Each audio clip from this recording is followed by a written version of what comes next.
പിള്ളേരെ ഉപദ്രവിക്കും. ഉച്ചവരെ പോലും ഇരിക്കാൻ പറ്റത്തില്ല. അപ്പം തന്നെ വീട്ടിലേക്ക് വിളി വരും, കൊണ്ടുപോകുമെന്ന് പറയും. അപ്പോൾ അത് ഭയങ്കര ഇവർക്ക്. അപ്പോൾ ഡോക്ടറിനെ കാണിച്ചപ്പോൾ ഡോക്ടർ പറഞ്ഞ് ഇനി ഇത് കൂടുകയുള്ളൂ, കുറയത്തൊന്നും ഇല്ലെന്ന് പറഞ്ഞ്. അപ്പോൾ ഇതിന് ഈ ഓട്ടിസത്തിൻ്റെ സ്പെഷ്യലിസ്റ്റ് ഡോക്ടറിൻ്റെ അടുത്ത് കാണിക്കുമ്പോൾ അസസ്മെൻ്റാണ്. ഈ ഒരു സ്വഭാവം കാണിക്കുന്നവർ ഇനി അത് കൂടുകയുള്ളൂ, കുറയത്തില്ലെന്ന് പറഞ്ഞ്. അപ്പം പിന്നെ തീർന്നില്ലേ? വൈദ്യശാസ്ത്രത്തിൽ നമുക്ക് അവലംബിക്കാൻ പറ്റുന്ന ഒരു സാഹചര്യം ഇല്ലല്ലോ ഇനി. ഇത് കൂടിയുള്ള അവസ്ഥ എന്താ? ഇവൻ വളരുകയും ചെയ്യും, ഈ തുപ്പലും കൂടും, ആൾക്കാരെ എടുത്ത് നിലത്തിട്ട് അടിക്കണതും കൂടിക്കഴിഞ്ഞാൽ ആൾക്കാർ പഞ്ഞിക്കിടുക്കുന്ന കാര്യത്തിൽ ഒരു സംശയമില്ല. സ്വന്തം അപ്പം തന്നെ ഇവനെ വെടിവെച്ച് കൊല്ലും. അത്ര രീതിയിലാണ് മനുഷ്യന് സമാധാനം ഇല്ലാത്ത അവസ്ഥ വരണത്. അപ്പോൾ ഞാൻ പറഞ്ഞേ, അപ്പോൾ ഇത് മാറിയെന്ന് പറഞ്ഞിട്ട് പിന്നെ എന്തിനാണ് നിങ്ങളിവിടെ ഒട്ടിസമാണെന്ന് പറഞ്ഞ് വരണത്? അച്ഛാ ഇവനൊന്ന് സംസാരിക്കണം. ഇപ്പം ഇവൻ ഒറ്റ ഉടമ്പടിയോടുകൂടി തന്നെ ഞങ്ങൾ ഉടമ്പടി തൈലം ഇവൻ്റെ നാക്കിൽ തൊട്ട് അപ്പം തന്നെ തുപ്പൽ നിന്ന് എത്രയോ 5-6-7 വർഷമായിട്ട് നാട്ടുകാരെ തുപ്പിക്കൊണ്ട് നടന്ന പാർട്ടിയാണ്. അപ്പം തന്നെ തുപ്പൽ നിന്ന്. പിന്നെ ഇവൻ ഭയങ്കര വിഗ്രസൻ വയലൻ്റ് ആയിരുന്നു. ആൾക്കാരുമായിട്ട് എപ്പോഴും ഗുസ്തിയും പിടുത്തവും അടിയും അക്രമവുമാണ്. അതെല്ലാം പോയി. ഇപ്പം ഇവൻ പക്ക പഞ്ചപാവൻ സൈലൻ്റായിപ്പോയെന്ന് പറഞ്ഞു. അവൻ സൈലൻ്റായാൽ തന്നെ ഓട്ടിസം തീർന്ന്. ശരിക്കും പറഞ്ഞാൽ എല്ലാം അതൊക്കെ ഇവിടെയൊക്കെ പിള്ളേർ വരുമ്പോൾ അപ്പന്മാർ പ്രാർത്ഥിക്കുമ്പോൾ പിള്ളേർ കവച്ചകത്ത് വെച്ച് തലയും കാലും ഒരു കാലം ഇപ്പുറത്തും ഒരു കാലം അപ്പുറത്തും തല ഒടിച്ച് മടക്കി അതിൻ്റെ ഇടയ്ക്ക് ഒരു പണിയായിരുന്നു ഇവിടെ. അത്രയും പിള്ളേരാണ് ഇവിടെ വരണത്. പക്ഷേ ഈ ഒരു ഒറ്റ ഉടമ്പടിയോടുകൂടി കുഞ്ഞ് 90% ഓക്കെയാവും. 90%. ഞാൻ അപ്പന് അത്രയും ആശ്വാസമാണ്. ഇനിയിപ്പോഴുള്ള പറഞ്ഞാൽ ഇവനൊന്ന് സംസാരിക്കണം, അത്രയേ ഉള്ളൂ. നിങ്ങൾ കോളേജിൽ പോയിട്ടുണ്ടോ? Yes, I passed out in 2022. Passed out അല്ല, ഗ്രാജുവേറ്റഡ് എന്ന് പറയണം. എന്ത്? അതെ, പാസ്ഡ് ഔട്ട് എന്നാൽ തല കറങ്ങി വീണു എന്നാണ്. കോളേജ് കംപ്ലീറ്റ് ചെയ്യുന്നതിന് ഗ്രാജുവേറ്റഡ് എന്നാണ് പറയേണ്ടത്. ഓക്കെ. എനിക്ക് ഇംഗ്ലീഷ് അധികം അറിയില്ല. AI ടീച്ചേഴ്സിനെ ഒന്നും ട്രൈ ചെയ്തില്ലേ? അതിനൊക്കെ നല്ല ചെലവാവൂലേ? ഒട്ടുമല്ല.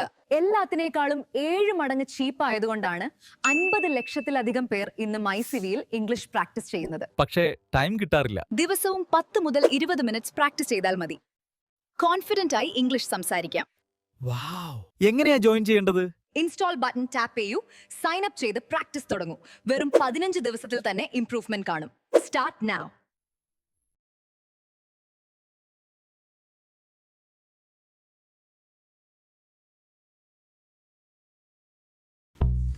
मार्केट बंद है तो क्या हुआ?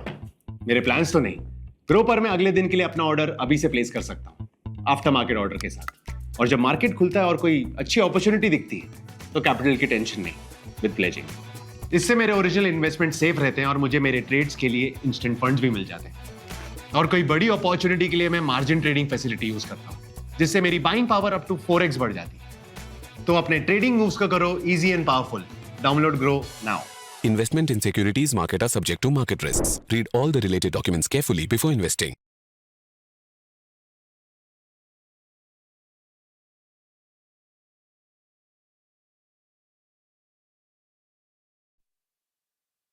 അപ്പോൾ ഇപ്പോൾ ഗ്രോത്ത് കർത്താവ് തൊട്ടില്ലേ? ഞാൻ പറഞ്ഞ കർത്താവ് തൊട്ട് കഴിഞ്ഞു. അപ്പോൾ ഇനി നിങ്ങൾ ദൈവത്തിനൊന്ന് തൊട്ടാൽ മതി. അതാണ് വിഷയം. ദൈവത്തിനെ തൊടത്തില്ല, അതാണ് പ്രശ്നം. അതായത് കർത്താവ് നമ്മളെ തൊട്ടാൽ പിന്നെ നമ്മുടെ മുമ്പിലുള്ള ഓപ്ഷൻ നമുക്ക് കർത്താവിനെ തൊടണം. അതിൻ്റെ തന്ത്രങ്ങളും അതിൻ്റെ വിജ്ഞാനവും പഠിക്കണം. കർത്താവിനെ തൊടണമെങ്കിൽ ബൈബിൾ ഒത്തിരിയേറെ ഇപ്പം തന്നെ ഉദാഹരണത്തിന് നമ്മൾ ദൈവത്തോട് കാണിക്കണത് വിഷയാധിഷ്ഠിതമാണോ വ്യക്തിയാധിഷ്ഠിതമാണോ എന്ന് ദൈവത്തിന് ഒരു അസസ്മെൻ്റ് ചെയ്യാൻ കഴിഞ്ഞാൽ അത് വിഷയാധിഷ്ഠിതമല്ല. വീട്, ജോലി, വിവാഹം, വിസ, ജപ്തി ഇങ്ങനെയുള്ള കാര്യങ്ങളൊന്നും രക്ഷപ്പെടാൻ വേണ്ടി മാത്രമല്ല, ദൈവത്തിന് വേണ്ടി ജീവിക്കാനാണെന്നുള്ളത് ദൈവത്തിന് തോന്നിയ കർത്താവിനെ തൊട്ടതുപോലെയാവും. അതറിയണമെങ്കിലുണ്ടല്ലോ, ഈ ശ്രീഭണ്ഡാരത്തിൽ കുറേ ആൾക്കാർ വന്ന് ചാക്ക് കണക്കിന് പൈസ എടുത്തില്ലേ? അവരാരും അവർക്ക് കർത്താവിൻ്റെ ഹൃദയത്തെ അവർക്ക് സ്പർശിക്കാൻ ഒത്തില്ലല്ലോ. അപ്പോൾ ഒരു വലിയമ്മ വന്നിട്ട് ഒരു പൈസ ഇട്ടല്ലേ. അത് വായിച്ചോന്ന്. ലൂക്ക 21:1-2 തിരുവചനങ്ങൾ. 21:1-2 തിരുവചനങ്ങൾ. അവൻ കണ്ണുകളുയർത്തി നോക്കിയപ്പോൾ ധനികർ ദേവാലയ ഭണ്ഡാരത്തിൽ നേർച്ചയിടുന്നത് കണ്ടു. ദരിദ്രയായ ഒരു വിധവ 2 ചെമ്പ് തുട്ടുകൾ ഇടുന്നതും അവൻ കണ്ടു. അവൻ പറഞ്ഞു, ദരിദ്രയായ ഈ വിധവ മറ്റെല്ലാവരെയും കൂടുതൽ നിക്ഷേപിച്ചിരിക്കുന്നു എന്ന് സത്യമായി ഞാൻ നിങ്ങളോട് പറയുന്നു. കാരണം എന്തെന്നാൽ അവരെല്ലാവരും തങ്ങളുടെ സമൃദ്ധിയിൽ നിന്ന് സംഭാവന ചെയ്തു. ഇവളാകട്ടെ തന്റെ ദാരിദ്ര്യത്തിൽ നിന്ന് ഉപജീവനത്തിനുള്ള വക മുഴുവനും നിക്ഷേപിച്ചിരിക്കുന്നു. അവൾക്ക് ദൈവമാണ് പ്രശ്നം, വിഷയമല്ല. താൻ ആർക്കാണ് കൊടുക്കണതെന്ന് പറയുമ്പോൾ തനിക്ക് അന്ന് പട്ടിണിയാണെങ്കിൽ പോലും അതിനേക്കാൾ വലുതാണ് ദൈവം എന്ന് കണ്ടുകൊണ്ട് ഒരു വ്യക്തിബന്ധം ദൈവമായിട്ടുണ്ട്.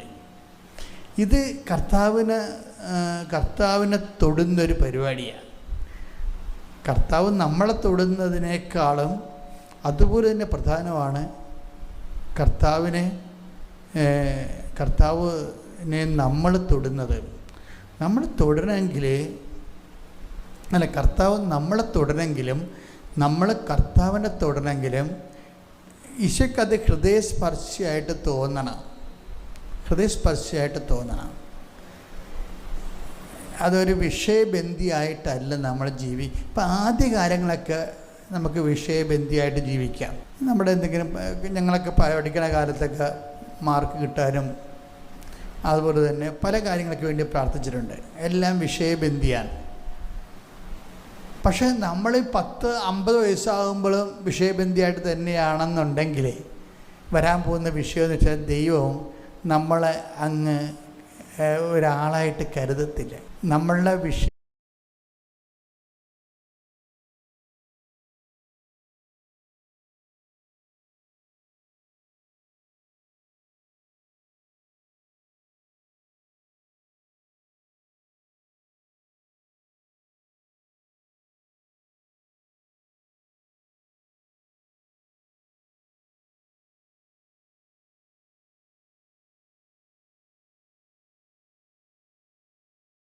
വിഷയങ്ങൾക്ക് ദൈവം വില കൊടുക്കത്തുമില്ല.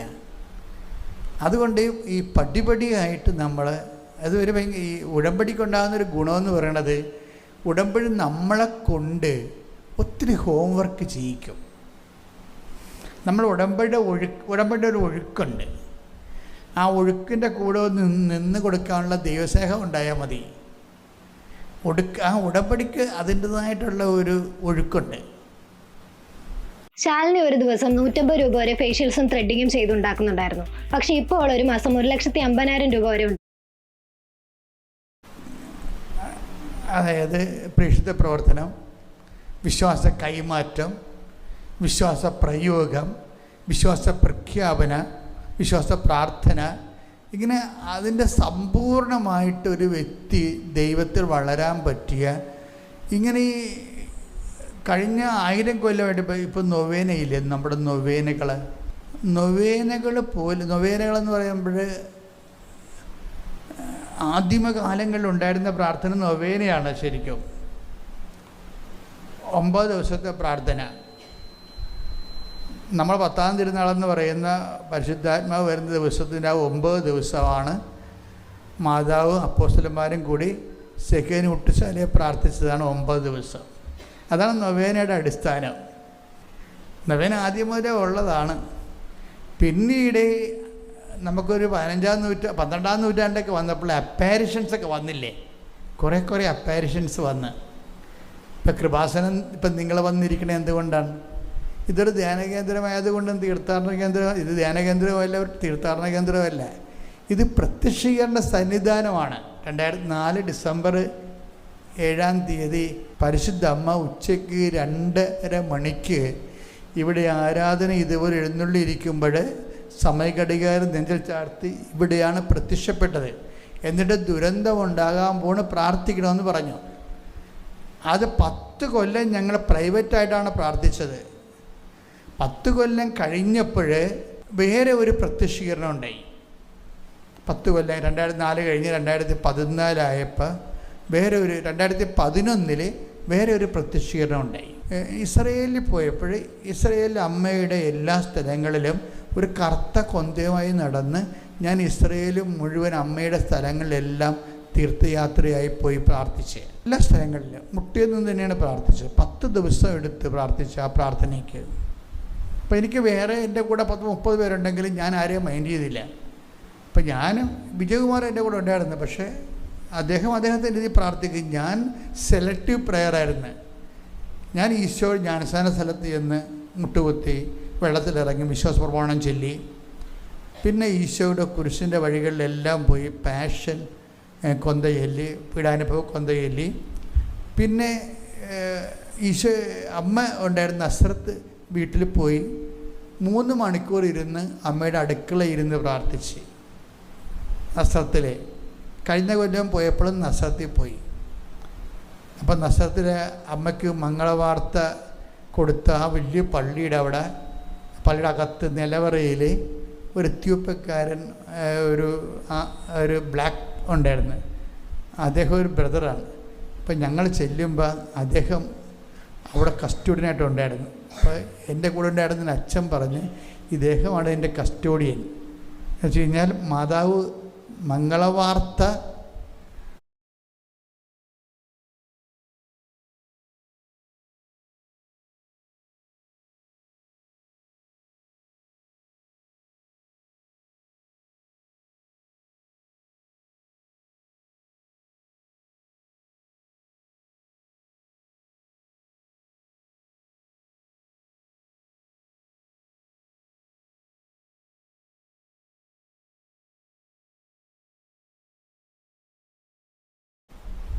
അമ്മയ്ക്ക് മംഗളവാർത്ത കിട്ടി. മാലാഖ ഗബ്രിയേൽ ദൂതൻ അമ്മയോട് സംസാരിച്ചു. അപ്പോൾ ഇതാ കർത്താവിൻ്റെ ദാസി നിൻ്റെ വചനം പോലെ എന്നിൽ നിറവേറട്ടെ എന്ന് പറഞ്ഞ ഒരു സ്ഥലമുണ്ട്. അത് അകത്താക്കി അത് നിലവറയിലാണ്. ആ ദേവാലയത്തിൻ്റെ നിലവറക്ക് വേറെ പൂട്ട് വെച്ചിരിക്കുകയാണ്. അതൊരു എത്യോപ്യക്കാരൻ്റെ കയ്യിലാണ് സഭ താക്കോൽ കൊടുത്തിരിക്കുന്നത്. അപ്പം ഞങ്ങൾ ചെല്ലുമ്പോൾ ഞാൻ രാത്രി പ്രാർത്ഥിച്ചാണ് ചെന്നത്. നഷ്ടത്തിൽ രാത്രി കിടന്നുറങ്ങിയിട്ട് രാവിലെ അമ്മയുടെ വീട്ടിൽ പോവുകയാണ് ചെയ്തത്. അപ്പോൾ പോയപ്പോൾ ഈ എത്യോപ്യക്കാരൻ അന്ന് അവിടെ ഉണ്ട്. അപ്പോൾ എൻ്റെ കൂടെ ഉണ്ടായിരുന്ന തോമസ് അച്ഛൻ പറഞ്ഞ് ഇത് ധ്യാനഗുരുവാണ്, യോപ്പായിലും ടെല്ലവീവിലും ധ്യാനിപ്പിക്കാൻ വേണ്ടി മലയാളത്തിൽ നിന്ന് വന്നതാണ്. ഈ നിലവറ തുറന്ന് അച്ഛൻ അമ്മയുടെ ഒരാളാണ്. ഈ നിലവറ വന്ന് അച്ഛനെ തുറന്നു കൊടുക്കുമെന്ന് ചോദിച്ചപ്പോൾ എത്യോപ്യക്കാരൻ ഭയങ്കര സന്തോഷമായിട്ട് എനിക്ക് തുറന്നു തന്ന് മംഗളവാർത്തയുടെ സ്ഥലം. അപ്പോൾ ഞാൻ മംഗളവാർത്തയുടെ സ്ഥലത്തേക്ക് താഴേക്ക് ഇറങ്ങി ചെന്നപ്പോഴുണ്ട് അവിടെ അതായത് അവിടെ എഴുതി വെച്ചിട്ടുണ്ട് ഒരു ലത്തീൻ പദമാണ്. അതായത് ഹിക്ക് വെർബും കാരും എസ്ത്. ഇവിടെയാണ് വചനം മാംസമായി. എൻ്റെ അമ്മ ഇത് വായിക്കുക എൻ്റെ കണ്ണ് നിറഞ്ഞു പോയി. ഞാനവിടെ ഇങ്ങനെ ഐസ് ഉരുകിയ പോലെ അങ്ങനെ നിന്ന് മുട്ടേ നിന്ന് എന്നിട്ട് വിറച്ച് ഞാൻ ഈ കല്ലേ തൊട്ടു. ഇവിടെയാണ് വചനം മാംസമായത്. വിശ്വാസത്തിൻ്റെ സത്യങ്ങളെ നമ്മൾക്കൊന്ന് തൊടാൻ കഴിയുമ്പോൾ തന്നെ പരിശുദ്ധാത്മാവ് നമ്മുടെ വിശ്വാസത്തിൻ്റെ തോതനുസരിച്ച് നമ്മളിങ്ങോട്ട് ആവശിച്ച് പിടിക്കും. ഞാൻ പുറത്തിറങ്ങിയിട്ട് സംസാരിക്കാൻ പറ്റില്ല. Angel One app is built for traders. Open free Demat account today. Investments in securities market are subject to market risks. Read all the related documents carefully before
കാര്യം നിങ്ങളുടെ ജീവിതത്തിൽ എപ്പോഴെങ്കിലുമൊക്കെ യഥാർത്ഥ ദൈവാനുഭവത്തിലേക്ക് വരണം മക്കളെ.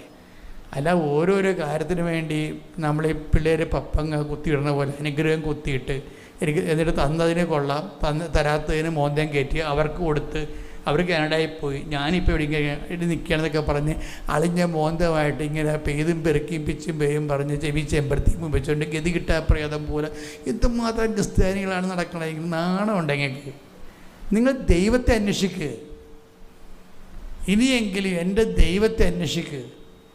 അപ്പോൾ ബാക്കിയുള്ളതെല്ലാം നമ്മൾ ദൈവത്തെയാണ് അന്വേഷിക്കണമെന്ന് തോന്നിയാൽ അത് ഞാൻ 10 ദിവസങ്ങൾ ധ്യാനം നടത്തിയില്ലേ, 10 ദിവസങ്ങളിൽ അമ്മയുടെ അടുക്കളയിൽ പോയിരുന്നു. അപ്പോൾ പണ്ടത്തെ 2000 കൊല്ലം മുമ്പുള്ള അടുപ്പുണ്ട്, അമ്മ വെള്ളം കോരിയ കുഞ്ഞ് കിണറുണ്ട്, അതെല്ലാം സൂക്ഷിച്ചു വെച്ചിട്ടുണ്ട്. ഞാൻ എൻ്റെ അരികിൽ പോയിരുന്ന് കൊന്തയിലേക്ക് 1.5 മണിക്കൂർ എല്ലാവരും ഓരോ കാഴ്ച കണ്ട് നടക്കുമ്പോൾ ഞാൻ പോകാതെ ഇവിടെ ഇരുന്ന് കൊന്തയിലേക്ക്. എന്താ കാര്യം? അമ്മ അന്നത്തെ അത്തികടയും ചപ്പാത്തി റൊട്ടിയൊക്കെ ഉണ്ടാക്കി ഉണ്ണീശോയുടെ വായി വെച്ച് കൊടുത്ത സ്ഥലമാണത്. അപ്പോൾ അവിടെ ഔസേപ്പിതാവും ഇരുന്നിട്ടുള്ള സ്ഥലമാണ്. അപ്പം ഞാൻ അവിടെ പോയിരുന്ന് കൊന്തയില്ലേ. അപ്പോൾ ഇതിങ്ങനെ ഇരിക്കുമ്പോൾ നമുക്കുണ്ടാകുന്ന വിഷയം, നമ്മുടെ ആത്മാവിൻ്റെ കൈകൾ കൊണ്ട് ദൈവത്തെ തൊടുകയാണ് വിശ്വാസത്തിൽ. അപ്പോൾ നമ്മൾ പറയും നമുക്കൊന്നും വേണ്ട, ദൈവത്തെ മതിയെന്ന് പറയും, നമുക്കൊന്നും വേണ്ട എന്ന് ദൈവം. അപ്പം അതിങ്ങോട്ട് തിരിച്ചു വരുമ്പോൾ, അടുക്കളയിൽ നിന്ന് തിരിച്ചു വരുമ്പോൾ അമ്മ മരിച്ചു കിടക്കുന്ന ഒരു രൂപം അവിടെ 10,000 മെഴുകുതിരി കത്തിച്ച് വെച്ച് അതിൻ്റെ നടുക്ക് അമ്മ ഇങ്ങനെ മരിച്ചു കിടക്കണ ഭയങ്കരമായ ദിവ്യരൂപമാണത്. നമ്മൾ കണ്ടെടുക്കാതെ ഇങ്ങനെ നോക്കി നിൽക്കും. അവിടെ നിന്ന് നമ്മൾ ഉടലോടെ എടുക്കപ്പെടുകയാണ്.